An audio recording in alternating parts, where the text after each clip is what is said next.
Right, listen to this bombshell. A Liverpool legend has just come out swinging at Newcastle fans, claiming he was spot on when he predicted our summer nightmare after Wembley glory. Alexander Isak's £130 million exit? Apparently John Barnes saw it coming all along, and now he's taking his victory lap at our expense. I'm Rodrigo, and you're watching Newcastle Mania, the channel made by a supporter for supporters who live and breathe Newcastle United. You blinked, and Newcastle became the talk of the town everywhere.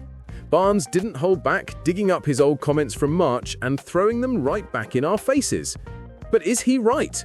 Or is there more to this story than a pundit's "I told you so" moment? But first, just a quick word. If you love Newcastle and want to keep up with everything happening at our club, subscribe to the channel now. It costs nothing, helps massively, and makes all the difference to our growing Toon Army community online. Hit that subscribe button and let's build this together. Introduction impactant. So, here we are. John Barnes, Liverpool royalty, former England international, a man who's seen it all in football, has decided to use Alexander Isak's departure as ammunition to prove Newcastle fans wrong. And honestly, it stings, doesn't it? Because back in March, after we'd just lifted the Carabao Cup at Wembley, beating their beloved Liverpool 2-1, Barnes made some comments that felt like someone throwing cold water on our celebration. Now, 7 months later, with Isak wearing red instead of black and white, Barnes is back on his podcast saying, essentially, "See, I was right all along." Detailed declaration. Let's rewind to what actually happened. Barnes appeared on the No Tippy Tappy Football podcast recently and laid it all out there. He brought up that post-Cup final interview where he questioned whether Newcastle could truly push on from that historic Wembley triumph. His exact words back then were, "Push on to where? They finish 4th or 5th, they're not going to push on to win the league and win the Champions League." Now, obviously, Newcastle supporters weren't having any of that defeatist talk. We'd just lifted a 70-year trophy drought. Champions League football was secured. The future looked brighter than it had in decades. So when Barnes suggested our trophy win wouldn't magically transform us into title contenders or guarantee we'd keep our star players, the reaction was, let's say, passionate.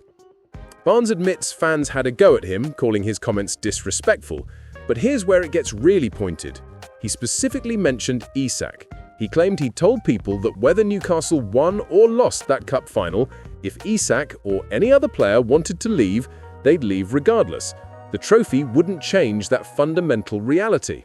And then, as we all know too painfully well, Isak went on strike in the summer. Despite Eddie Howe's best efforts, despite everything the club tried to do, Alexander Isak forced through a British record £130 million transfer to Liverpool, the very club we'd beaten at Wembley. The irony couldn't be more bitter. Repercussion. The reaction to Barnes' latest comments has been explosive across social media. Newcastle fans are divided. Some are furious that a Liverpool legend is essentially gloating about our misfortune, whilst others reluctantly admit there might be an uncomfortable grain of truth in what he's saying. On Twitter, the hashtags have been flying. Some supporters are calling Barnes out for kicking a club when it's down, pointing out that Liverpool have had their own player retention issues over the years. Others are questioning whether his timing is deliberate, coming right as we're struggling in the league, sitting just 2 points above the relegation zone after consecutive defeats to West Ham and Brentford. The broader football media has picked up on this as well. Pundits are debating whether Barnes crossed a line or whether he's simply being honest about the harsh realities of modern football economics. Some columnists have pointed out that his analysis, whilst painful to hear, reflects the challenges any club outside the traditional Big Six faces in the current landscape. Analysis of backstage and previous context. To really understand this situation, we need to look at the context. March 2025, Newcastle United lifting silverware, St James's Park absolutely bouncing, the entire city celebrating. We qualified for the Champions League the season before, made some exciting signings, and everything seemed to be clicking under Eddie Howe. But behind the scenes, the financial reality was already complicated. Financial fair play restrictions meant Newcastle couldn't just outspend everyone.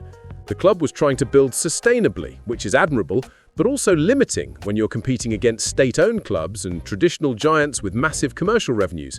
When Barnes made those original comments, he was touching on something Newcastle fans didn't want to hear, that our ceiling might be lower than our ambitions, not because of lack of passion, support, or even ownership wealth, but because of regulatory frameworks designed to prevent exactly the kind of rapid rise we were hoping for. Then summer arrived, and the Isak situation exploded. Reports suggested he was unsettled, that Liverpool had turned his head, that he wanted to compete for the biggest prizes immediately rather than build toward them at Newcastle. The club tried everything. Improved contract offers, assurances about future signings, appeals to loyalty. Nothing worked. He went on strike, refused to train, and eventually got his move. Destaques individuais. This isn't just about Barnes or Isak, though. It's about Eddie Howe, who finds himself in an impossible position. He won Newcastle their first domestic trophy in 7 decades, got them into the Champions League, and built a team that played exciting, progressive football. Yet now, he's dealing with player power, squad disruption, and results that have turned sharply negative. Barnes specifically mentions Howe in his latest comments, saying, "It was always going to be difficult for Eddie Howe. In many respects, I think they were looking for a stopgap for a big-name manager, but he did it so well and won them their first trophy, so they have to stick with him." There's almost a backhanded compliment there, isn't there? Suggesting Howe might have been viewed as temporary, that perhaps the club initially had grander managerial ambitions. But regardless of the intent, Barnes is right that the situation has become incredibly difficult for Eddie.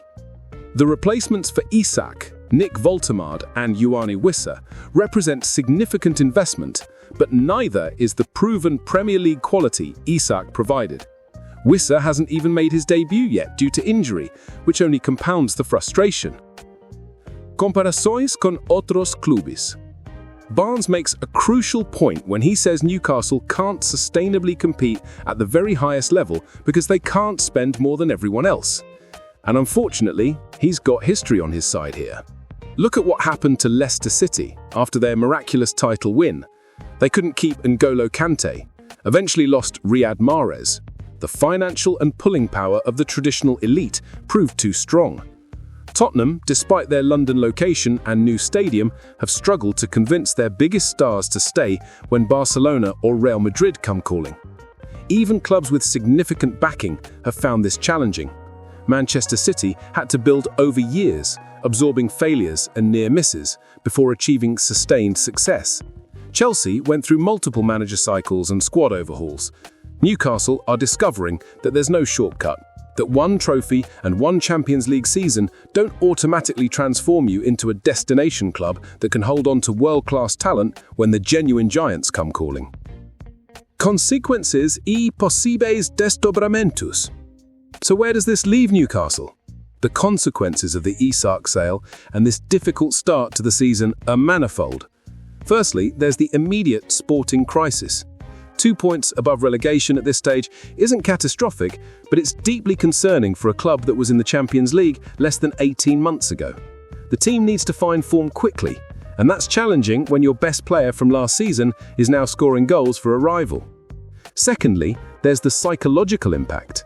Barnes suggests that Newcastle should accept this reality, that top players will want to move on and the club is better off letting them go rather than creating negativity like the Isak situation produced. But is that really acceptable? Should Newcastle just become a selling club, a stepping stone for ambitious players on their way to bigger things? That contradicts everything the Saudi-backed ownership promised when they took over. They spoke of competing for titles, of restoring Newcastle to former glories, of building something special. If Barnes is right, if Newcastle simply can't compete financially or in terms of prestige with the likes of Liverpool, Manchester United and the Manchester City machine, then what's the point? What's the ceiling? Looking forward, Eddie Howe faces immense pressure. Champions League qualification looks unlikely this season. Even Europa League might be a stretch if form doesn't improve dramatically. The manager who delivered Wembley glory could find himself under serious scrutiny by Christmas if results continue to disappoint. There's also the transfer market to consider. How do Newcastle rebuild trust with potential signings? How do they convince the next generation of talent that St. James's Park is where ambitions are fulfilled, not where they're put on hold? The Isak departure sends a message, whether the club likes it or not. Fechamento emocional. But here's what John Barnes doesn't understand. What he can't understand, as someone who played for Liverpool during their dominant era, Newcastle United isn't about guaranteed success. It never has been. Our support doesn't waver based on league position or whether we can outspend Manchester City. Yes, Isak left. Yes, Barnes was technically correct in his prediction. Yes, the current league position is worrying and the summer has left a hangover. But does that mean we should just accept being a stepping stone? That we should lower our ambitions because someone with a Liverpool pedigree tells us our ceiling is 5th place? Absolutely not. The journey Newcastle is on won't be straightforward. There will be setbacks, player sales, difficult periods like this one. But writing off this club, this support, this city, that's where Barnes gets it wrong.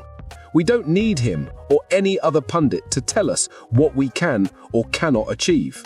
Eddie Howe deserves time to navigate these waters. The squad deserves our backing as they try to find consistency without Isak. And the project deserves patience, even when former legends from rival clubs want to use our struggles to prove a point. So yes, John Barnes, you called the Isak situation correctly. Well done. But predicting that a top player might leave Newcastle doesn't make you Nostradamus. It makes you someone stating the obvious about modern football economics. What you're missing is the bigger picture, that Newcastle's value isn't measured purely in trophies or league positions, and that this club has survived far worse than losing one player and enduring a poor start to a season. The road ahead is challenging, no question. Results need to improve dramatically. Confidence needs rebuilding. The squad needs additions in January to properly replace what Isak provided. But counting Newcastle out?